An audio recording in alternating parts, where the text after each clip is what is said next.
Hello, नमस्कार बच्चों, आपका तिरुपति कॉमर्स क्लासेस में स्वागत है। आज हम लोग 11th व्यावसायिक अध्ययन, जिसको हम लोग इंग्लिश में बिजनेस स्टडीज़ कहते हैं, उसकी पहली यूनिट है ना, इकाई 1 व्यवसाय की प्रकृति एवं उद्देश्य, ये डिस्कस करने वाले हैं। आज हम लोग फर्स्ट चैप्टर शुरू करेंगे।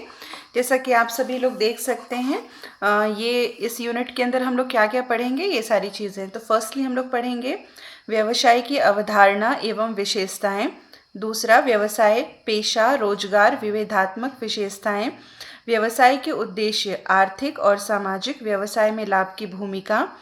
उद्योग, व्यवसायिक क्रियाओं का वर्गीकरण, उद्योग और वाणिज्य। उद्योग, उसके प्रकार, प्राथमिक, द्वितीयक, तृतीयक। वाणिज्य, व्यापार और उसकी सहायक क्रियाएं।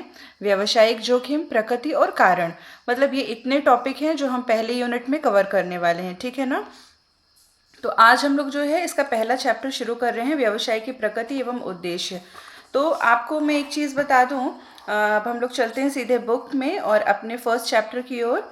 जैसे ये हमने खोल लिया है, व्यवसाय की प्रकृति एवं उद्देश्य, nature and purpose of business. तो इस चैप्टर को शुरू करने से पहले इसका एक मैं इंट्रोडक्शन आपको छोटा सा देना चाहूँगी कि जिस तरह आपको पता है कि हमारी जो आवश्यकताएं हैं वो अनंत होती हैं, ठीक है ना।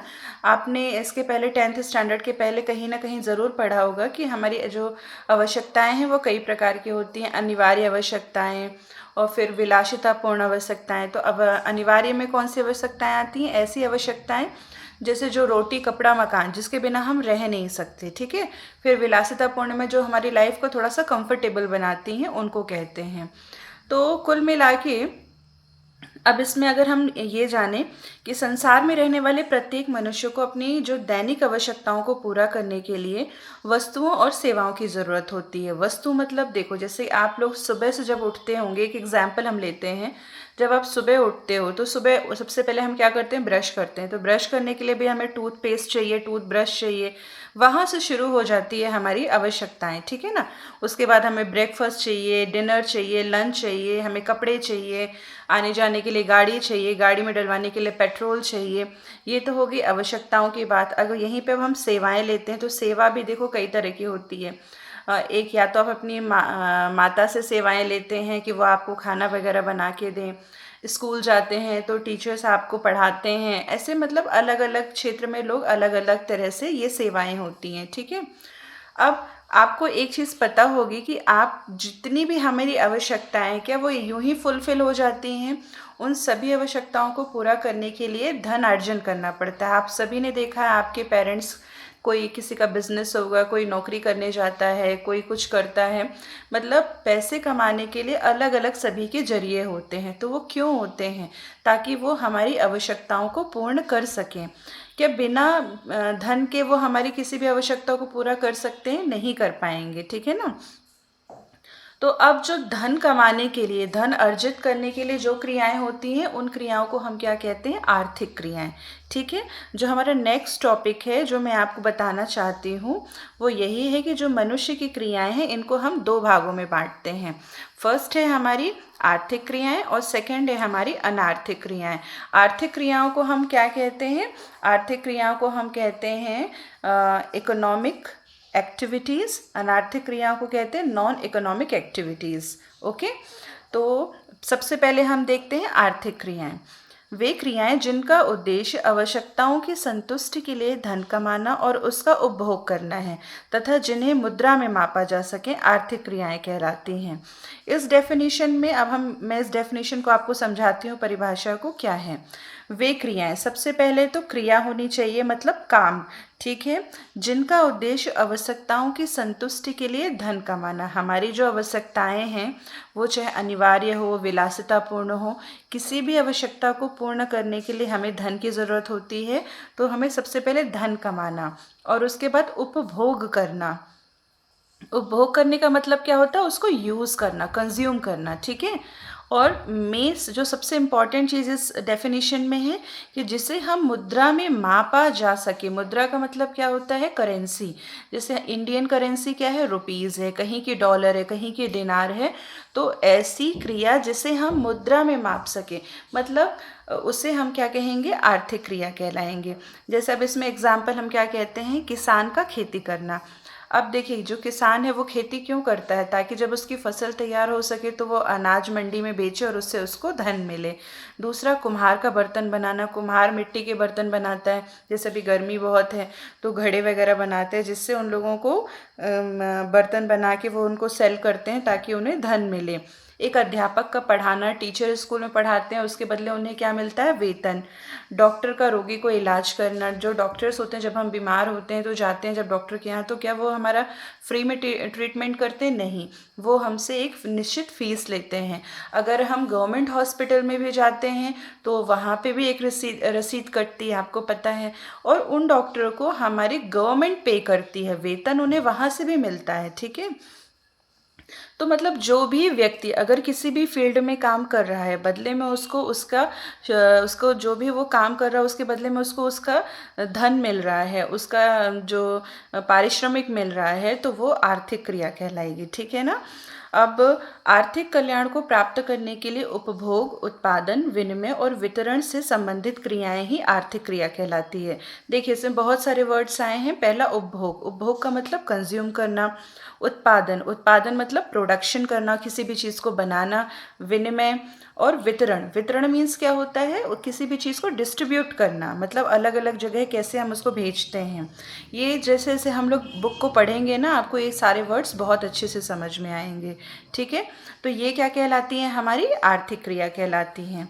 अब इसके बाद हमारी सेकेंड आती है कौन? अनार्थिक क्रियाएं। अनार्थिक क्रियाओं को और हम क्या कहते हैं? नॉन इकोनॉमिक एक्टिविटीज़, ठीक है। आर्थिक क्रियाओं के अतिरिक्त मनुष्य कुछ ऐसी क्रिया भी करता है जो आय का उपार्जन नहीं करती, इसे हम मुद्रा में नहीं माप सकते हैं। देखिए, ऐसी क्रियाएं जो हम करते तो हैं लेकिन उसके लिए हमें कोई पारिश्रमिक नहीं मिलता, कोई वेतन भी नहीं मिलता है, तो उसे हम क्या कहते हैं? अनार्थिक क्रिया। जैसे कि इसमें क्या क्या आता है? प्रेम, स्नेह, दया, सहानुभूति, मित्रता, धर्म, मनोरंजन, ये सारी क्रियाएं। अब आप किसी से प्रेम करेंगे तो आप चाहेंगे क्या उसके बदले वो आपको पारिश्रमिक दे? आप किसी से फ्रेंडशिप करेंगे तो आप चाहेंगे कि वो आपको वेतन दे? या आप किसी के साथ खेलेंगे तो क्या वो बदले में आपको कोई चीज़ दे?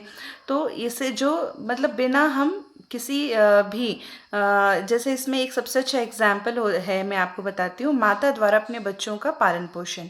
अब कोई माता अपने बच्चों के लिए रोज़ खाना बनाती है, उनके कपड़े धोती है, उन्हें पढ़ाती है, ये जो भी काम करती है तो वो किसके प्रेमवश करती है? वो अपने बच्चे को प्रेम करती है, इस वजह से करती है ना। लेकिन अगर वहीं पे कोई आया होगी तो आया को हम क्या करते हैं? जैसे हम मेड कहते हैं, आया को हम बदले में उसके काम के पारिश्रमिक देते हैं, ठीक है।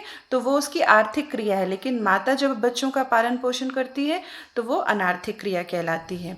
इसी तरह जब एक डॉक्टर फीस लेके आपको देखता है तो वो क्या कहेगी? उसकी आर्थिक क्रिया। लेकिन वही डॉक्टर जब अपने बच्चे को या अपने पिता को ट्रीट करेगा तो क्या वो उनसे फीस लेगा? नहीं लेगा। तो वो क्या कहलाएगी? अनार्थिक क्रिया कहलाएगी, ठीक है। या फिर कोई भी समाज सेवी संस्था जब समाज सेवा करती है जिसमें उनका कोई भी आर्थिक प्रयोजन नहीं होता, उन सभी क्रियाओं को हम अनार्थिक क्रिया कहते हैं। आई होप आप लोगों को ये दोनों चीज़ें बहुत अच्छे से समझ में आ गई हैं, है ना। नेक्स्ट अब हम लोग देखते हैं आर्थिक और अनार्थिक क्रियाओं में डिफरेंस, अंतर, है ना। ये मतलब लगभग हर साल ही ये क्वेश्चन पूछा जाता है। तो सबसे पहले आपने देखा होगा 10th तक जब भी आपने अंतर लिखा है तो सिंपल हम जिस भी चीज़ में अंतर लिखना है वो दोनों हम बना देते थे। लेकिन इस साल से जब अब आपको अंतर का बिंदु भी, आधार बिंदु भी लिखना पड़ेगा, ठीक है। तो आधार बिंदु में क्या लिखा जाता है? जो भी, जैसे आपने है ना, इसमें देखिए पहला जो है उद्देश्य, आर्थिक क्रियाएं धनोपार्जन के उद्देश्य से की जाती हैं। इसमें जो इसका की पॉइंट है वो क्या है? उद्देश्य, ठीक है। तो हमने आधार बिंदु में क्या लिख दिया? उद्देश्य लिख दिया। ओके, आपको समझ में आ गया होगा। तो पहला जो हमारा पॉइंट है वो है उद्देश्य। आर्थिक क्रियाएं धनोपार्जन के उद्देश्य से की जाती हैं। हम जितनी भी आर्थिक क्रिया करते हैं उसमें हमारा एक उद्देश्य, हमारा ऑब्जेक्टिव रहता है कि हमको इससे धन उपार्जन करना है। लेकिन अनार्थिक क्रियाएं जो होती हैं वो सेवा भाव, मित्रता या दया के लिए की जाती हैं, ठीक है। नेक्स्ट है आपका सेकेंड नंबर, प्रयोजन। प्रयोजन में इन क्रियाओं का आर्थिक प्रयोजन होता है। आर्थिक क्रियाओं में आर्थिक प्रयोजन होता है, अनार्थिक में आर्थिक प्रयोजन नहीं होता है। थर्ड है पूर्ति प्रेरणा। आर्थिक क्रियाएं आवश्यकताओं की पूर्ति के लिए की जाती हैं जबकि अनार्थिक क्रियाएं इच्छाओं की पूर्ति के लिए की जाती हैं। फोर्थ है मापन। आर्थिक क्रियाओं को हम मुद्रा में माप सकते हैं, लेकिन अनार्थिक क्रियाओं को हम मुद्रा में माप नहीं सकते हैं। वैधानिकता। आर्थिक क्रियाएं वैधानिक होती हैं, अनार्थिक क्रियाओं में वैधानिकता अनिवार्य नहीं है। अब आपको समझना होगा ये वैधानिकता वर्ड यहाँ पे क्यों आया है। तो इसका मतलब ये है कि आप जिस भी क्रिया से आप धन को कमाएं वो वैधानिक होना चाहिए, लीगल होना चाहिए। अब देखिए, जैसे कि एक आप डॉक्टर हैं, ठीक है, तो आप डॉक्टर अपने रोगी का इलाज करता है, वो वैधानिक क्रिया है। लेकिन वही डॉक्टर अगर बिना बताए, मान के चलिए रोगी को बुखार है और वो उसकी किडनी निकाल के बेच दे, वो क्या कहलाएगा, अनार्थिक, वो वैधानिक नहीं होगा, ठीक है ना, वो इल्लीगल कहलाएगा। तो आपको इतना तो समझ पता ही होगा, इतना आप क्योंकि 11th के बच्चे हैं, कि वैधानिक क्या होता है और अवैधानिक क्या होता है, ठीक है। अगला है सामान्य क्रिया। ये मनुष्य की सामान्य प्रकृति की क्रियाएं होती हैं और ये असामान्य प्रकृति की क्रियाएं होती हैं, ठीक है। नेक्स्ट है आपका संबंध। तो जो आर्थिक क्रियाएं रहती हैं वो समाज में रहने वाले वास्तविक व्यक्तियों से उसका संबंध होता है। अब देखिए, जो भी समाज में व्यक्ति रहेगा उसकी हर व्यक्ति की आवश्यकताएं होती हैं। ऐसा ही कोई व्यक्ति होगा जिसकी आवश्यकताएं नहीं होंगी, नहीं भी अगर वो कितना भी सामान्य जीवन जी रहा होगा, लेकिन उसकी अनिवार्य आवश्यकताएं तो होंगी ना, रोटी कपड़ा मकान जिसे हम कहते हैं। तो उसको इतना भी करने के लिए समाज में जो रहेगा व्यक्ति, उसको आर्थिक क्रिया तो करना पड़ेगा ना। लेकिन जो आपकी अनार्थिक क्रियाएं रहती हैं वो असामाजिक और अवास्तविक व्यक्तियों द्वारा भी संपन्न की जाती हैं, ठीक है। नेक्स्ट है समृद्धि। बढ़ती आर्थिक क्रियाएं देश को समृद्ध बनाती हैं। ये तो देखिए सीधी सी बात है कि जितना अच्छा हम हमारी देश की, कहते हैं ना, जो आप लोग जब इकोनॉमिक्स पढ़ोगे ना तब आपको उसमें समझ में आएगा कि जीडीपी वगैरह ये जितनी भी, कि जितना देश उन्नति करता है हमारा जो फाइनेंस होता है वो उतना ही अच्छा होता जाता है, ठीक है ना। मतलब जो एक आपके यहाँ फाइनेंस और देश की समृद्धि, ये दोनों का बहुत ही गहरा संबंध होता है। अभी कुछ समय पहले आपने श्रीलंका में देखा होगा, अभी एक एग्जाम्पल है, इस समय न्यूज़ में चल रहा है कि वहाँ हर चीज़ फ्री करते करते क्या हुआ कि देश के पास इतने पैसे थे ही नहीं, उसने बाहर से कर्ज लिया। तो अब क्या है कि पूरा का पूरा देश जो है वो कर्जे में डूब चुका है। तो वो एक समृद्धि जो हमारे देश की होती है वो भी इसी से रिलेट करती है, ठीक है। एंड लास्ट है अनिवार्यता। आर्थिक क्रियाएं आर्थिक समस्याओं के समाधान हेतु अनिवार्य हैं। अब देखिए, आपकी जो भी आर्थिक समस्याएं होंगी, अब देखिए जैसे मैं आपको एक एग्जांपल लेती हूँ कि मान के चलिए आप 12th के बाद किसी बहुत अच्छे कॉलेज में पढ़ना चाहते हैं, ठीक है। तो कॉलेज में पढ़ने के लिए आपको अच्छी फीस भी देनी पड़ेगी। तो ये क्या है, हमारी आर्थिक समस्या है। तो वो सॉल्व कैसे होगी, जब हम कोई काम करेंगे धन कमाने के लिए। तो जो भी हमारे आर्थिक प्रॉब्लम्स है उनका सलूशन भी केवल आर्थिक क्रियाएं ही होती हैं, ठीक है। इसमें अनार्थिक क्रियाओं में ये क्रियाएं भावात्मक होने से अनिवार्य नहीं होती हैं, ठीक है। अब इसके बाद नेक्स्ट हम पढ़ेंगे आर्थिक क्रियाओं के प्रकार। अनार्थिक क्रियाओं का कोई मतलब नहीं है, ये सिर्फ आपकी जानकारी के लिए कि आर्थिक अनार्थिक होती क्या है, इसलिए मैंने आपको बताया। अब जो हम जो इसमें हमें सबसे इम्पॉर्टेंट है पढ़ना है वो ये है कि आर्थिक क्रियाओं को हम 3 भागों में डिवाइड करते हैं, व्यवसाय, पेशा और रोजगार, ठीक है ना। 3 चीज़ों में हम इसको डिवाइड करते हैं, व्यवसाय, पेशा और रोजगार। और नेक्स्ट वीडियो में मैं आपको व्यवसाय बताऊंगी, ठीक है ना, बिजनेस। मतलब यहाँ से एक्चुअल में हमारा जो चैप्टर है वो स्टार्ट होगा। अभी तो मैं सिर्फ आपको इसका इंट्रोडक्शन बता रही थी कि आर्थिक अनार्थिक क्या होता है। और ये जो व्यावसायिक अध्ययन, ये पुस्तक है जो ये आपका सब्जेक्ट चलता है ना, इसमें बिजनेस में कितनी चीज़ें होती हैं, हम क्या क्या एक्टिविटी करते हैं, बिजनेस कितने तरह का होता है, लोग एक पेशा, व्यापारी, ये सब चीज़ें क्या होती हैं, किस वर्ड का क्या मीनिंग होता है, ये हम सब कुछ पढ़ेंगे। आई होप आप लोगों को आज का वीडियो पसंद आया हो। अगर आपको ये वीडियो पसंद आया है तो चैनल को सब्सक्राइब करिए, लाइक करिए, शेयर करिए। Thank you for watching.